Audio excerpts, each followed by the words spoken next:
পশ্চিমবঙ্গ রাজ্যের এসআইআর প্রক্রিয়া গত 11ই ডিসেম্বর থেকে সমাপ্তি হয়ে গিয়েছে। আর হাতে গোনা 1 থেকে 2 দিন 16ই ডিসেম্বর থেকে খসড়া তালিকা প্রকাশ হচ্ছে। খসড়া তালিকাতে আপনার নাম উঠেছে কিনা আপনি কিভাবে চেক করবেন? কমিশন ইতিমধ্যেই রিপোর্ট দিয়ে জানিয়েছে পশ্চিমবঙ্গের এসআইআর এ 58 লক্ষ ভোটারের নাম বাদ পড়তে চলেছে। বাদ পড়ার তালিকাতে আপনার নাম নেই তো কিভাবে চেক করবেন খসড়া তালিকাতে আপনার নাম উঠেছে কিনা? এক কথায় 16ই ডিসেম্বরের পর আপনি খসড়া তালিকা আপনার হাতে থাকা মোবাইল ফোনের মাধ্যমে কিভাবে চেক করবেন আজকের এই ভিডিওতেই দেখাতে চলেছি। ভিডিওটি সম্পূর্ণ দেখবেন। যারা চ্যানেলে নতুন চ্যানেলটিকে সাবস্ক্রাইব করে রাখবেন, ফেসবুক পেজ থেকে দেখে থাকলে পেজটিকে ফলো দিয়ে রাখবেন। সমস্ত তথ্য কিন্তু দেখাতে চলেছি কিভাবে আপনারা 16ই ডিসেম্বরের পর খসড়া তালিকা নিজে থেকেই দেখে নেবেন আপনার নামটি খসড়া তালিকায় উঠেছে কিনা। তো দেখুন অন স্ক্রিন ভোটার খসড়া তালিকায় নাম চেক করুন। কিভাবে চেক করবেন 16ই ডিসেম্বর প্রকাশিত খসড়া তালিকায় আপনার নাম আছে কিনা? আপনার নামটি আছে কিনা আপনি মোবাইল থেকেই কিন্তু চেক করতে পারবেন। চেক করার প্রথম পদ্ধতি হচ্ছে সিইও ওয়েস্ট বেঙ্গলের অফিসিয়াল ওয়েবসাইটে গিয়ে আপনি দেখে নিতে পারবেন 16ই ডিসেম্বরের পর। তার আগে কিন্তু আপনি পাবেন না।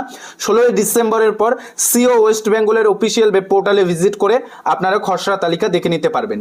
তাছাড়াও একাধিক পদ্ধতি রয়েছে, যেমন বুথ লেভেল অফিসারের অর্থাৎ বিএলওর কাছে থাকা ভোটার তালিকা থেকে দেখে নিতে পারবেন। তাছাড়াও মোবাইলের ইসিআই নেট অ্যাপ থেকেও দেখে নিতে পারবেন।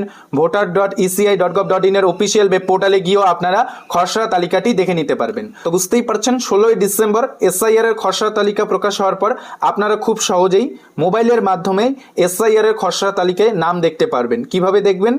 সিও ওয়েস্ট বেঙ্গলের অফিসিয়াল ওয়েব পোর্টালে ভিজিট করে আপনারা দেখে নিতে পারবেন।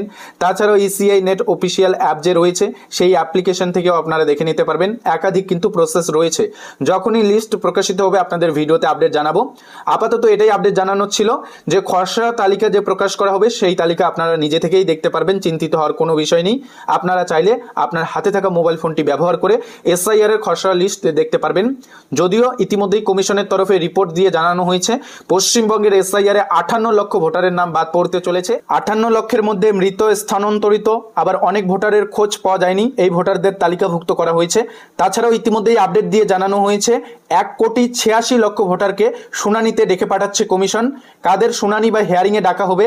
যাদের এসআইআর এর ফর্মে ত্রুটি রয়েছে, যাদের ম্যাপিং ম্যাচিং সম্ভব হয়নি, তাদেরকেই মূলত হিয়ারিং এর জন্য ডেকে পাঠাতে পারে কমিশন। কিন্তু আপনাকে হিয়ারিং বা শুনানির জন্য যেতে হবে কিনা আপনি কিভাবে বুঝবেন?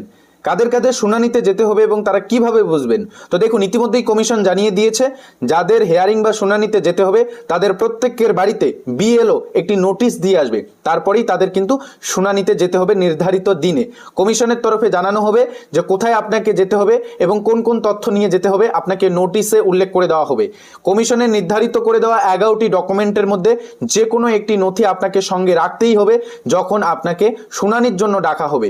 অর্থাৎ আপনাকে যখন হিয়ারিং ডাকা হবে তখন কমিশনের নির্ধারিত করে দেওয়া 11টি ডকুমেন্টের মধ্যে যে কোনো একটি ডকুমেন্ট আপনাকে দাখিল করতেই হবে। আধার কার্ড ছাড়া 11টি ডকুমেন্ট নিয়ে আমরা একাধিক ভিডিও দিয়েছি, সেই ভিডিওগুলি আপনারা ডেসক্রিপশন বক্স থেকেই পেয়ে যাবেন। তো আজকের এই ভিডিওতে এটাই আপডেট জানানোর ছিল। খসড়া লিস্ট যখনই পাবলিশড হবে সঙ্গে সঙ্গে ভিডিওতে আপডেট জানাবো। এই ভিডিওটি যদি আপনাদের উপকারে এসে থাকে তাহলে অবশ্যই ভিডিওটিতে একটি লাইক করে দিবেন। যারা যারা চ্যানেলে নতুন চ্যানেলটিকে সাবস্ক্রাইব করে রাখবেন।